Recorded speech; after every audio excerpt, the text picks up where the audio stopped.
On paper, everything about King Charles's recent tour of the United States and Bermuda looked like a carefully written success story. Crowds gathered in impressive numbers. Cameras captured warm receptions. Speeches were delivered with calm precision, the kind of measured tone that international diplomacy quietly depends on. Every public appearance seemed to reinforce the image of a monarch settling into his role with steady confidence. From a distance, it looked seamless, almost too seamless. Because in the modern age of leadership, perfection is rarely taken at face value. Every polished photograph becomes a frame for interpretation. Every handshake becomes a symbolic gesture.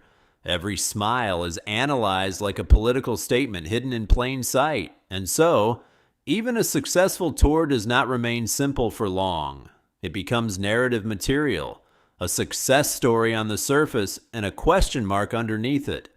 Among the most talked about elements of the royal tour was not a speech, not a meeting, and not even a diplomatic exchange, but a presence that rarely stepped into the spotlight. A long-serving protection officer known informally among royal watchers for his composed demeanor and unmistakable appearance quietly became something of a fan-favorite figure.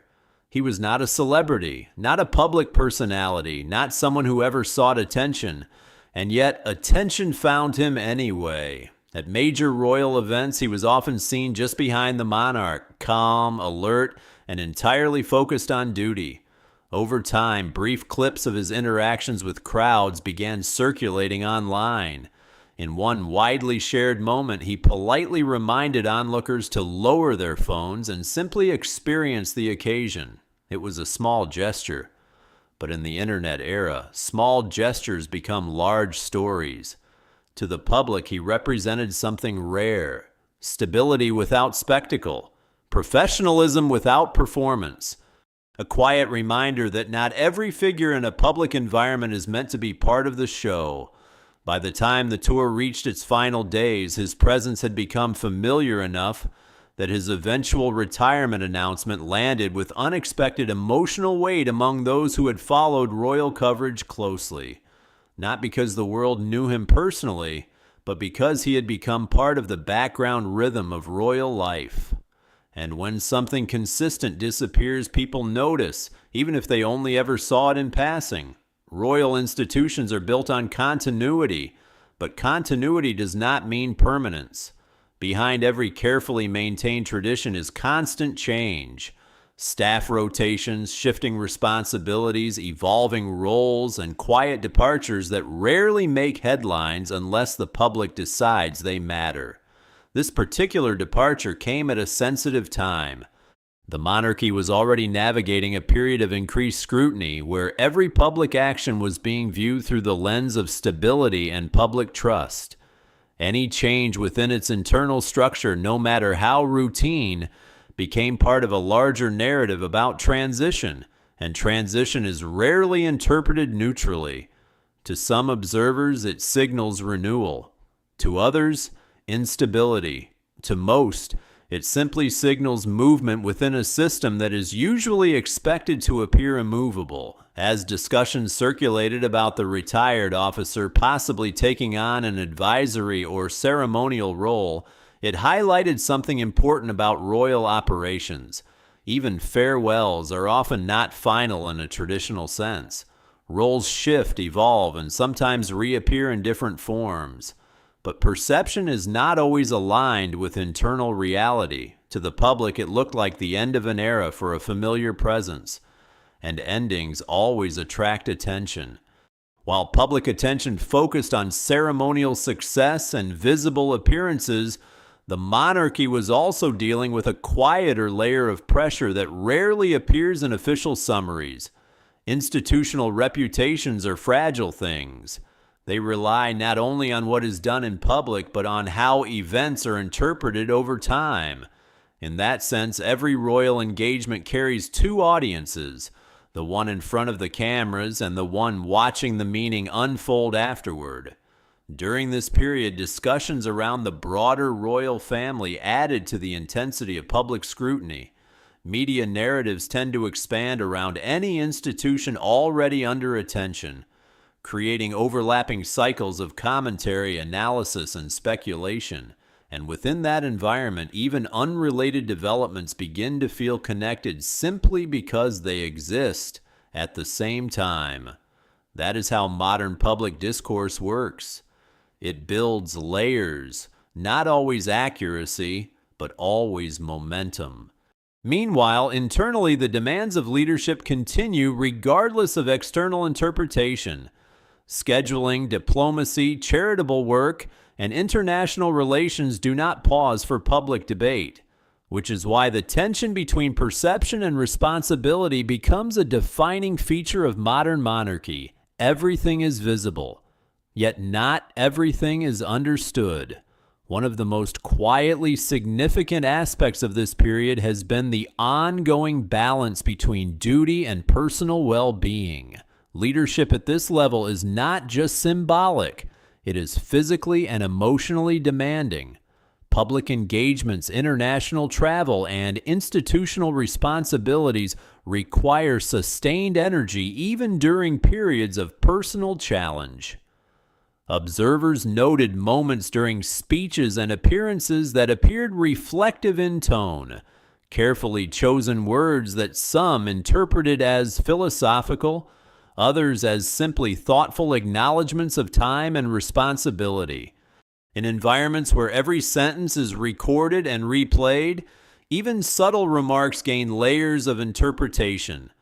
This creates a unique reality for public figures.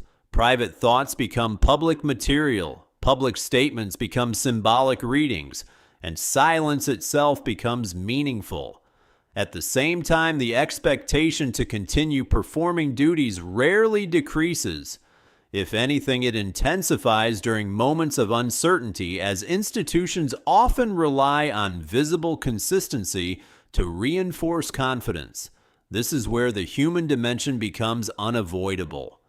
Behind titles and ceremonies, there are individuals navigating fatigue, responsibility, and the pressure of continuity.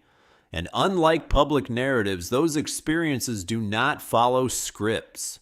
From the outside, institutions like monarchy often appear unshakable, centuries of tradition giving the impression of permanence.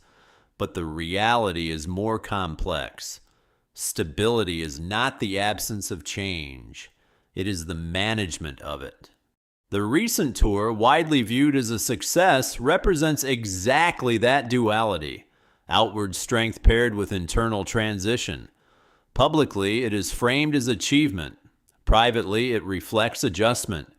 The departure of a long-serving aide, ongoing health considerations, and the natural evolution of roles within the institution all point toward a system in motion, even when it appears still. And perhaps that is the central contradiction of royal life in the modern era. It must appear timeless while constantly changing. It must feel distant while remaining relatable. It must represent tradition while adapting to present realities. As the tour concluded, what remained was not a single defining narrative, but a layered one. Success interwoven with transition, visibility paired with vulnerability, and ceremony existing alongside human limitation. In the end, the crown does not remove complexity, it concentrates it. And as attention shifts to what comes next, one truth remains consistent. Even the most stable institutions are always quietly in motion. Got it. Here are 2 rewritten chapters in your requested satirical celebrity drama style, keeping it engaging, original, and structured. On the surface, King Charles's long-awaited tour of the United States and Bermuda looked like a carefully polished success story unfolding in real time. Crowds gathered in impressive numbers, cameras captured warm receptions, official appearances carried the familiar tone of diplomacy mixed with tradition. Every speech was delivered with measured calm, every handshake carefully timed, every photograph perfectly composed. From a distance it looked effortless, almost too effortless. Because in the modern world, nothing public ever stays simple for long. Every appearance becomes content. Every gesture becomes analysis.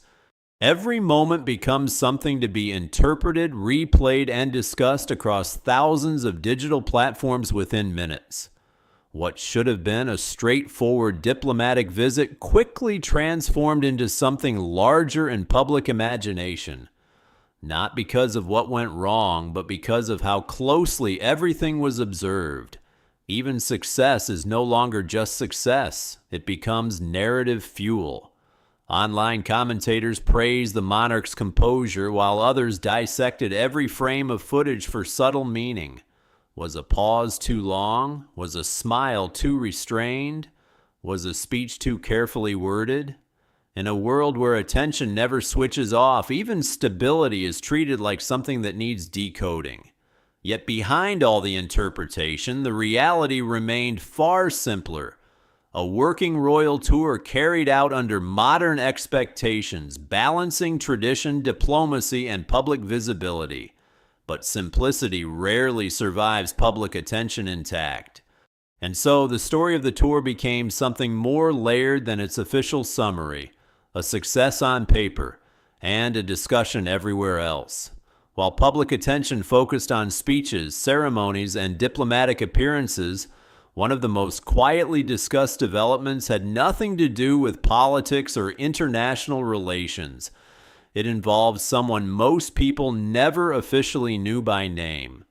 A long-serving protection officer, often seen just behind the monarch during major public events, had become a familiar background presence for royal watchers over the years.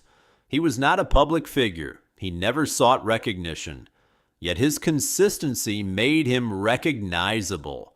At royal events, from formal ceremonies to large public gatherings, he stood calmly in the background, maintaining order, observing surroundings, and ensuring smooth movement through crowded environments. Over time, short clips of his interactions with the public began circulating online.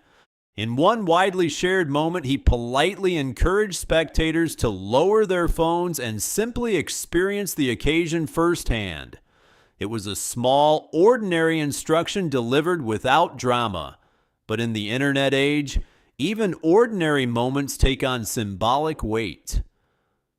To many viewers, he came to represent something rare in modern public life: quiet professionalism without performance.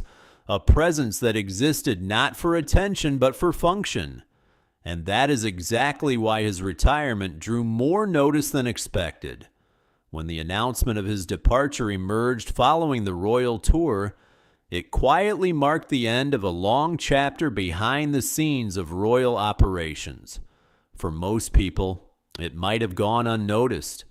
But for those who follow royal movements closely, it felt like the removal of a familiar constant from the background of major public events.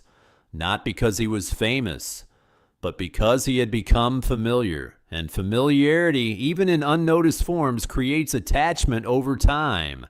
Behind the scenes, there were discussions about retaining him in some limited capacity, perhaps advisory or ceremonial, reflecting how institutions often struggle to fully let go of individuals who have served long and consistently. Still, the transition was clear. A long professional era had reached its natural conclusion. And with it, another subtle reminder that even within the most traditional institutions, change is always happening quietly, whether the public sees it or not.